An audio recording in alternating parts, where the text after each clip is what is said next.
মশালা chicken fry বা তাওয়া fry নাম যাই হোক না কেন, টেস্ট কিন্তু অতুলনীয়। অ্যাকচুয়ালি এটা তাওয়াতে করলেই ভালো হবে, কিন্তু আমার হাত পা তো একটু বেশিই চলে, তাই আমি সেই রিস্কটা নিলাম না, কড়াতেই করেছি। প্রথমেই এখানে কিছু মশলা ভেজে নিয়েছি, এগুলোকে গুঁড়ো করে নেব।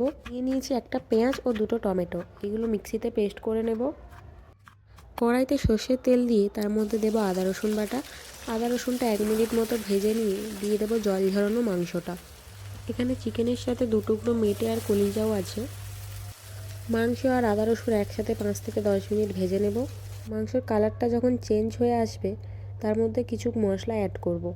প্রথমেই দিয়ে দিচ্ছি ধনে গুঁড়ো, ভাজা মশলা, কাশ্মীরি লঙ্কার গুঁড়ো, ঝালের জন্য লঙ্কার গুঁড়ো, হলুদ গুঁড়ো ও নুন। সব মশলা মাংসের সাথে ভালোভাবে মিশিয়ে মিনিট 10 কষাতে হবে।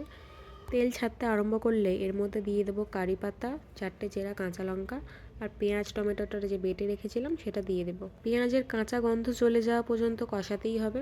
এই রান্নাতে খুন্তিতে একটু বেশিই নাড়তে হবে। লো ফ্লেমে পেঁয়াজ টমেটোটা ভালোভাবে কষিয়ে নিচ্ছি। চাইলে মাংসটা ঢাকনা দিয়েও রান্না করা যেতে পারে, বাট আমি কোনো রকম ঢাকনা এখানে দিইনি। লো টু মিডিয়াম ফ্লেমে রান্নাটা ভালোভাবে কষিয়ে কষিয়েই করেছি।